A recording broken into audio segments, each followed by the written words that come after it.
Olá, meu nome é Silvio e o tema da aula de hoje será Biologia do Tecido Muscular. Essa aula faz parte da disciplina Células e Tecidos do curso de licenciatura em Biologia. O tecido muscular é a terceira modalidade dos tecidos fundamentais que nós estamos estudando nessa disciplina.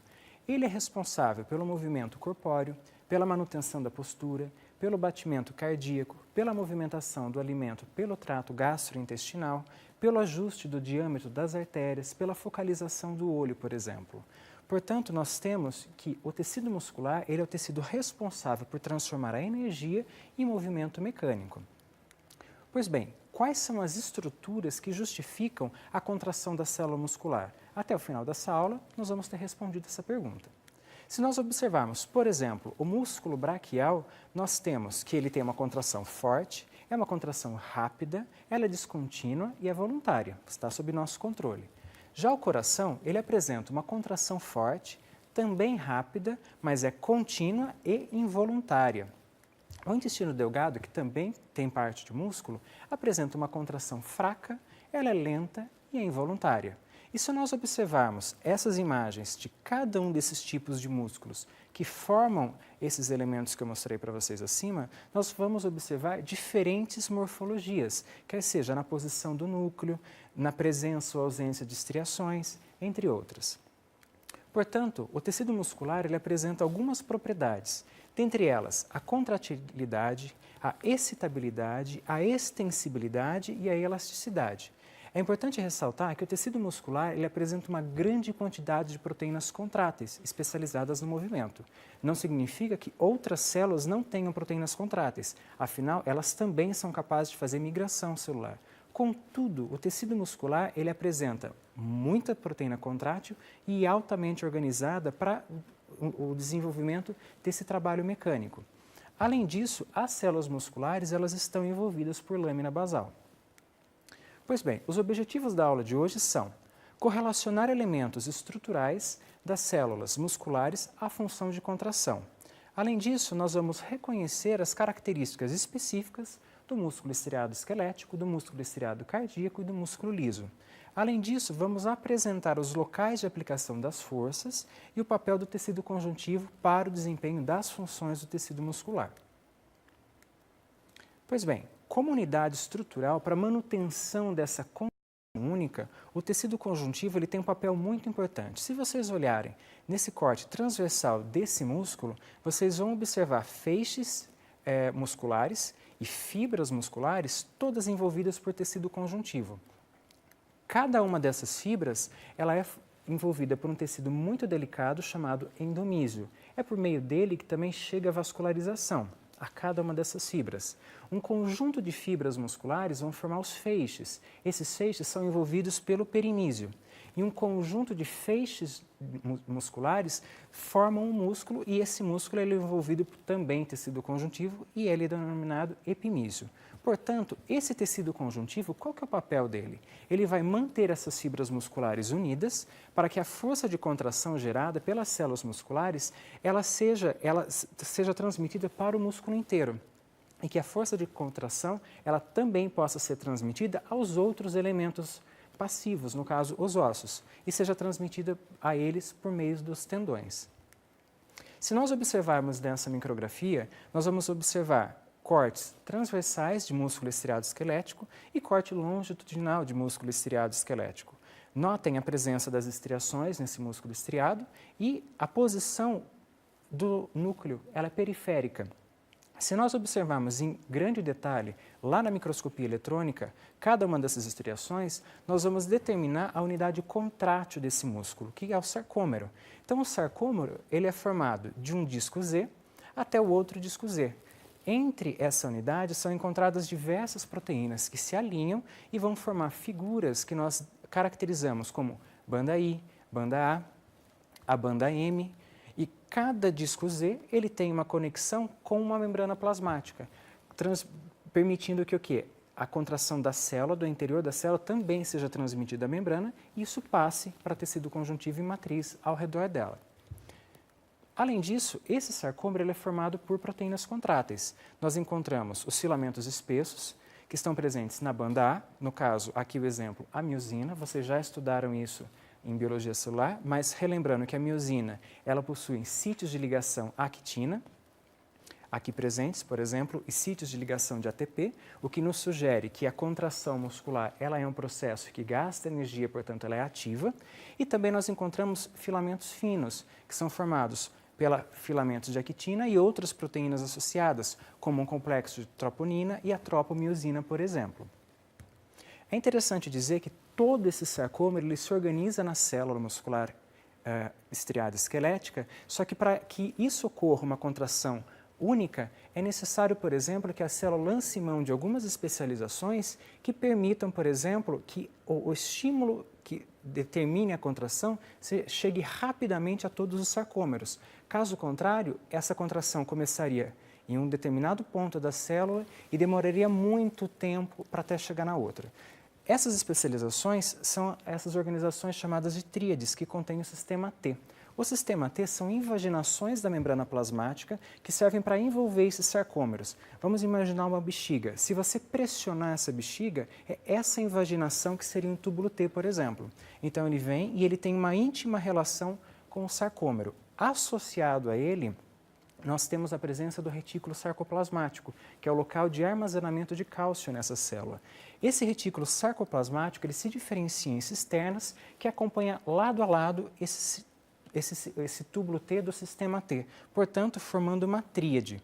Logo, todo o impulso nervoso que chega por meio dessas junções mioneurais ou neuromusculares passa rapidamente para a membrana plasmática da célula muscular estriada esquelética. Esse estímulo ele é levado rapidamente a toda a célula pelo túbulo T, que passa esse estímulo ao retículo sarcoplasmático. Uma vez esse caminho seguido, há liberação de cálcio no citoplasma, e cálcio no citoplasma da célula muscular estriada esquelética vai resultar no fenômeno da contração muscular. Portanto, todo esse sistema ele vai permitir a integração estrutural e funcional para o desempenho da contração muscular.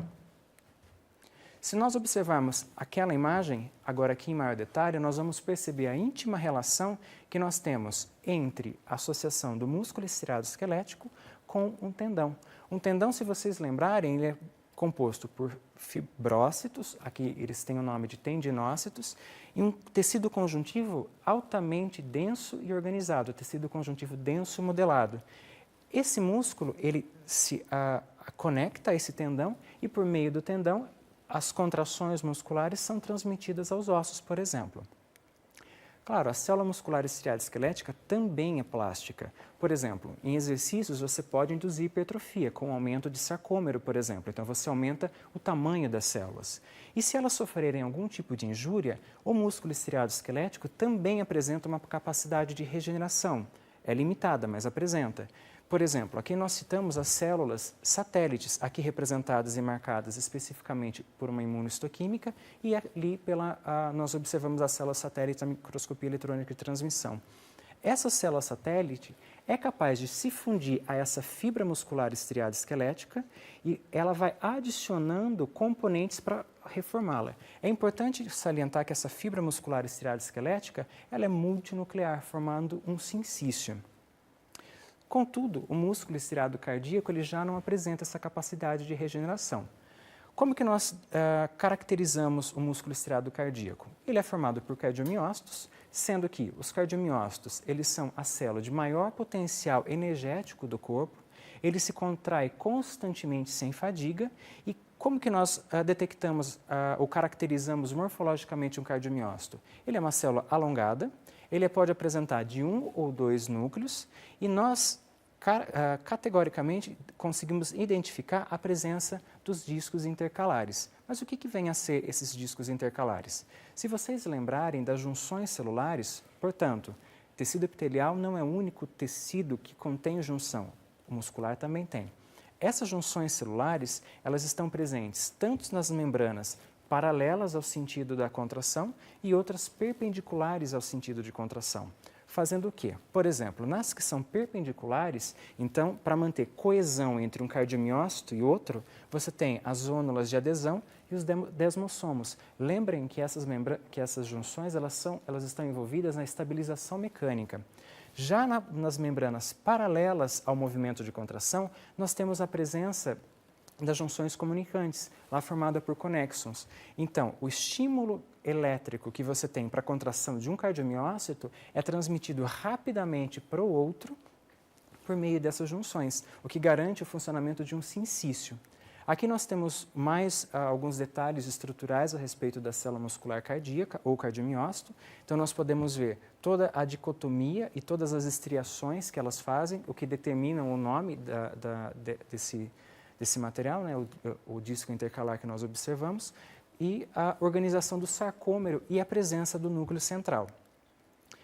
O tecido muscular estriado cardíaco, ele apresenta um marcapasso próprio, ou seja, ele por si só é capaz de determinar o batimento cardíaco. Ele tem um grupo de células modificadas, atenção, não são neurônios, são células musculares modificadas. Essas células recebem o nome de fibras de Purkinje, como nós podemos observar aqui, ou nesse esquema aqui ao lado. Essas células são produtoras desse estímulo miogênico. Como que a gente caracteriza essas fibras de Purkinje? Elas são células bem maiores, como vocês podem observar aqui. Elas são muito pouco coradas, porque elas apresentam uma maior quantidade de glicogênio e uma menor quantidade de miofilamentos. Ela não apresenta muitos sistemas T e possuem vários desmossomos nas laterais das fibras, por exemplo. Agora, a terceira categoria de músculo é o músculo liso. Pelo próprio nome diz, ele não apresenta as estriações transversais. É uma célula fusiforme, aqui vocês conseguem observar pelo esquema. Esse formato fusiforme é da célula e também acompanha o núcleo. Então, tomem muito cuidado com planos de corte de músculo liso. Então, aqui nós observamos esse formato fusiforme, só que num corte transversal, você observaria algumas regiões que não contêm núcleo. Não é que essa célula não tenha núcleo, é que o plano de corte não passou pelo núcleo. O núcleo está localizado numa região central da célula. E é importante dizer que a contração do músculo liso ela é lenta e involuntária.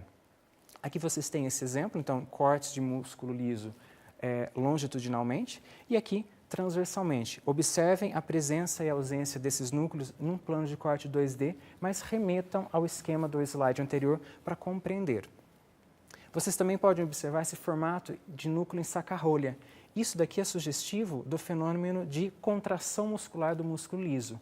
Ele não possui um citoesqueleto organizado como os sarcômeros presentes do músculo esquelético. Contudo, mediante o estímulo de contração, as proteínas, tanto de miosina e actina, elas se organizam e elas se ligam aos corpos densos. Uma vez que elas estão conectadas a esses corpos densos, elas são capazes de promover o deslizamento entre um tipo de fibra e o outro, e o que vai gerar esse tipo de movimento, na qual o núcleo ele fica com o formato de saca-rolha, porque toda a célula se contraiu. O que é importante nós dizemos também do músculo liso? Que ele está presente em diversos órgãos. Contudo, a atividade funcional é distinta de sistema ou de órgão para órgão. Por exemplo, o sistema respiratório, o músculo liso lá, funciona de modo independente do circulatório, do urinário, do digestório, do tegumentar e dos reprodutores, por exemplo. Mas a célula muscular lisa ela é muito interessante do ponto de vista funcional, porque ela é capaz de secretar várias moléculas de matriz extracelular, como, por exemplo, o colágeno do tipo 4, o colágeno do tipo 3, elastina, proteoglicanos e glicosaminoglicanos. Então, eu gostaria de convidá-los para entrar no nosso material virtual e nós vamos analisar ou reanalisar uma lâmina que vocês já viram, a lâmina de língua.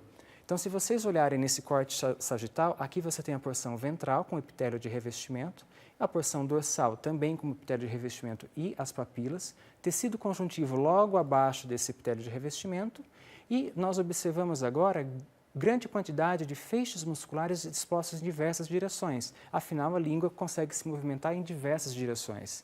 Nós temos feixes de tecido conjuntivo envolvendo os feixes musculares. Isso nos remete ao epimísio, ao perimísio e ao endomísio. E é por meio desses feixes de tecido conjuntivo que a vascularização chega a essas células musculares. Aqui nós observamos uma célula muscular em corte transversal e depois uma corte em longitudinal com a presença das estriações e o núcleo periférico. Além do músculo estriado esquelético, nós conseguimos analisar a presença do músculo liso, que faz parte da parede de artérias e arteríolas, que é o caso como nós estamos vendo aqui, onde nós temos um corte transversal de uma célula muscular lisa. Pessoal, então, é isso nessa aula. Então, desejo bons estudos a vocês. Até a próxima.